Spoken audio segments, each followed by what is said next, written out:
do you think? Does wearing a mask make you a hacker? No. Does wearing a hoodie make you a hacker? No. Do you need to learn how to program? What do you think? Does wearing a mask make you a hacker? No. Does wearing a hoodie make you a hacker? What do you think? Does wearing a mask make you a hacker? No. Does wearing a hoodie make you a hacker? No. Do you need to learn how to program? Yes.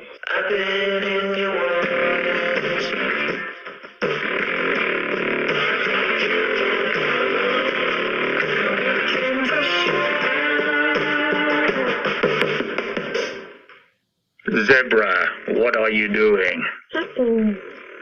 Do hackers talk in funny voices? Yes. Do hackers wear funny masks? Yes.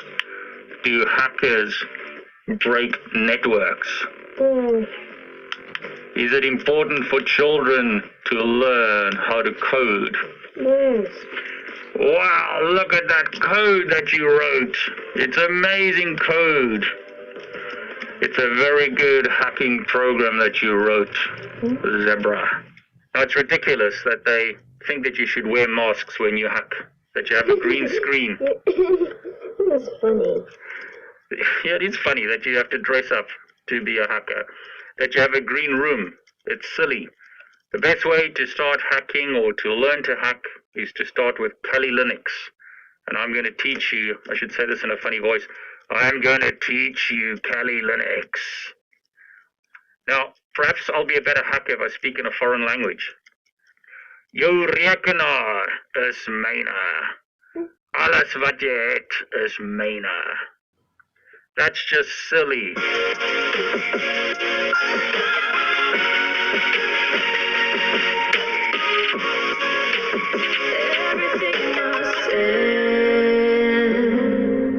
Now, you don't need fancy dress to become a hacker. Forget the hoodie, forget the mask, forget all that stuff.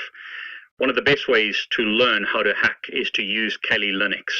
So in this video, I'm going to show you how to get Kali Linux working on a Windows 10 laptop. There are various ways to install Kali Linux. What I'm going to show you in this video is how to download a pre-built Kali Linux VMware image. You could download a VirtualBox image if you prefer, or a Hyper-V image. I'll show you those installations in separate videos. In this video, I'm going to show you how to get Kali Linux working using VMware Workstation Player. The VMware Player is free software that you can download from VMware.com. As long as you don't use it for commercial reasons, you can download it and use it for study purposes for free. This laptop is physically connected to this Ethernet switch. I'm controlling the laptop via wireless or Wi-Fi, but I'm going to show you how to hack this Cisco switch in subsequent videos and do things that you shouldn't perhaps do unless you've got permission to do them. Now, disclaimer, please don't use what I'm teaching you here for malicious activities. Use it to become an ethical hacker or to protect networks. Don't go out there and do things that you shouldn't be doing. You could end up in trouble. You can't defend networks if you don't know how networks can be hacked. So again, make sure that you use the knowledge that you gain here for ethical hacking purposes, not for black hat hacking. Now, if you enjoy this video, please subscribe to my YouTube channel. Please like this video and please click on the bell to get notifications when I post a new video. Without further ado, let's get started setting up Kali Linux on a Windows 10 computer. Easiest way to get started is to simply search for Kali in Google. First hit is kali.org, so you could just go directly to kali.org or search for Kali in Google. Go to Downloads, download Kali Linux, scroll down, and what you'll see are links for VMware and VirtualBox. These are hosted on the Offensive Security Virtual Machine Downloads page, so click on that link.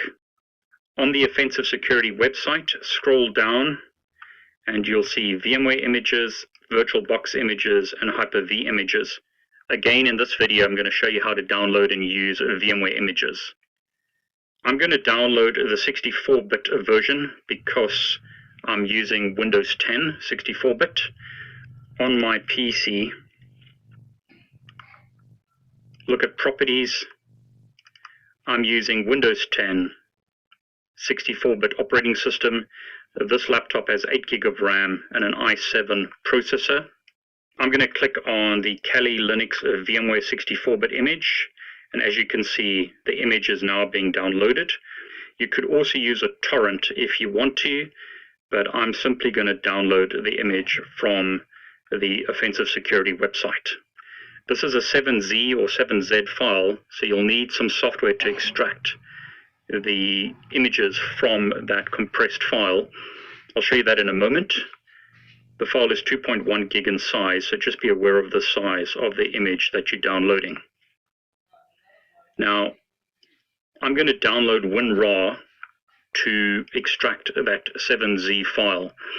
You could use WinZip or other software to extract the file, but by default, Windows isn't going to be able to extract that 7Z file.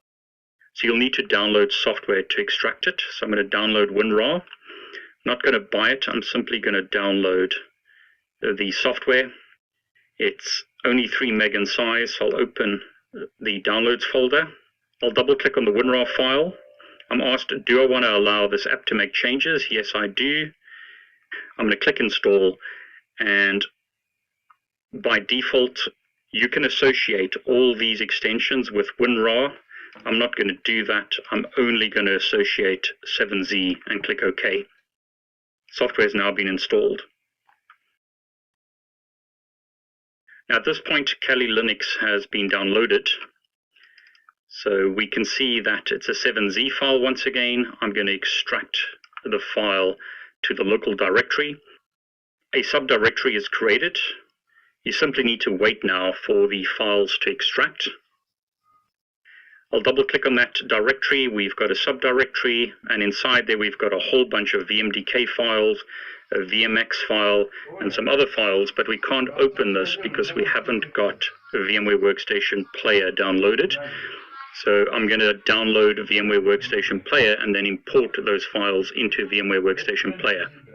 Now the reason you need hypervisor software such as VMware Workstation Player or Hyper-V or VirtualBox is Kali Linux, by definition, is running on Linux.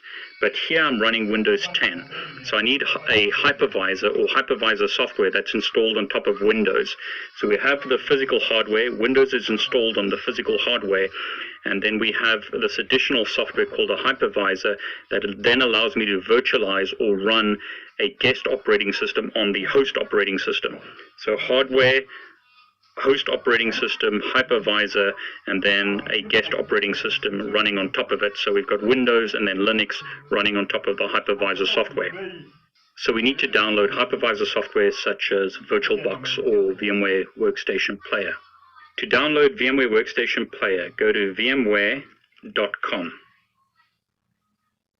Go to Downloads, Free Product Downloads, and select Workstation Player.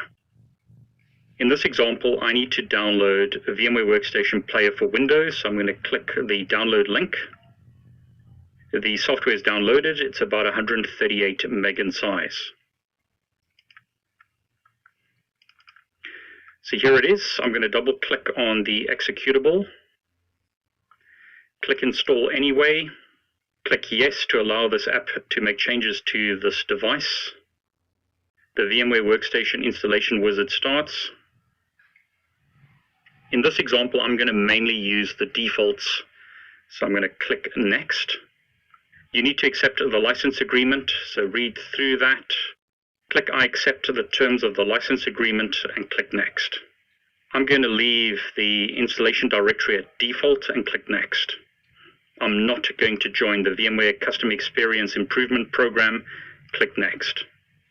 Now before I continue the installation, I want to show you that in Control Panel, additional interfaces are added when you run this installation. That's normal.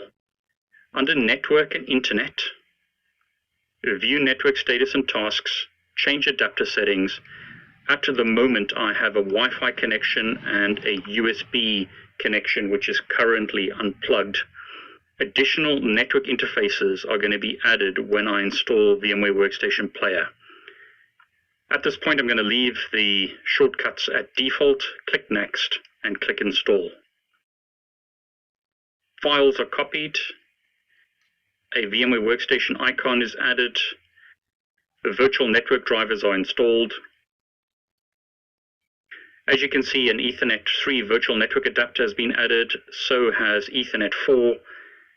The installation continues, and that's now finished, so I'm going to click Finish.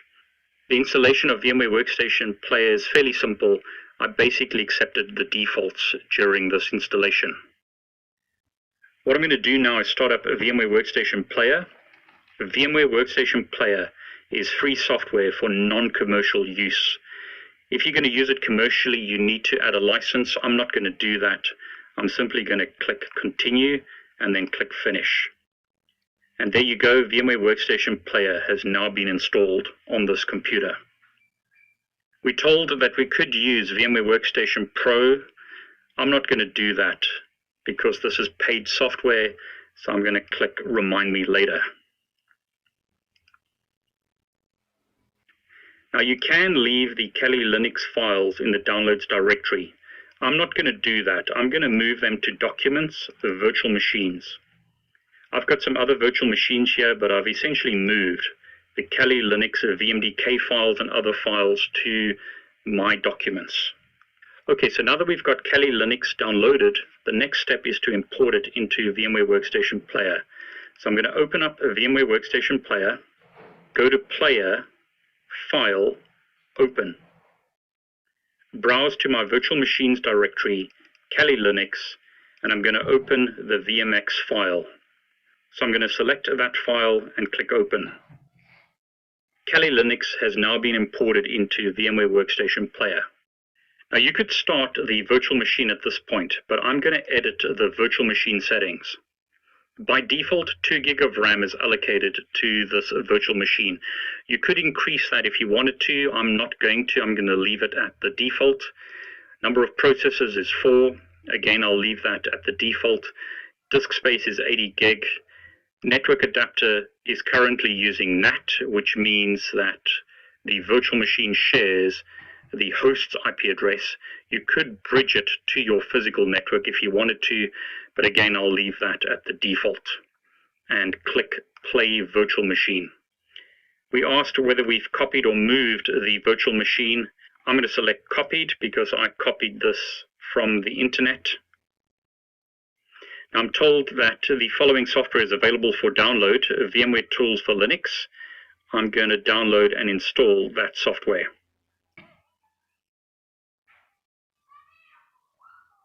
I'm told that the updates are completed, so I'm going to click Close. I'll make this window smaller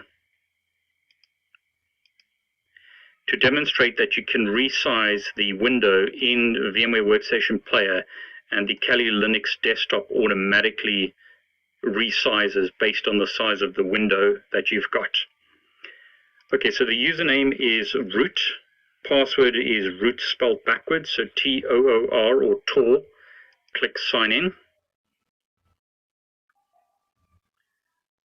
What I'll do at this point is maximize the window, and as you can see, Kali Linux has booted up. So I've successfully got Kali Linux running on a Windows 10 computer within VMware Workstation Player. I'll open up a terminal, and what I'll do here is make it bigger so that it's easier to read. So I'll set a custom font of bold, and I'll make this quite a bit bigger. Click Select, click Close. So what I'll do is ping google.com. And notice I'm able to ping Google from Kali Linux. This device is using a NAT IP address. It's sharing the IP address of my PC, but note I can get access to the internet. A great thing about having VMware Tools installed is you can copy text from Windows to Linux and back again. So as an example, if I select this text and copy that in Windows, so this is Notepad on Windows, I can paste that text. Or I can copy text from Windows into Linux. So copy that into this window. So I'll clear the screen and paste that in. It's not a valid command, but it shows you that I can copy from Windows into Linux. I can also copy from Linux into Windows. To shut Kali Linux down, click on this down arrow and click on the power button, and then either restart Kali Linux or power it off. I'm going to click OK because we told that these devices were connected to Kali, and there you go, Kali Linux has now been shut down.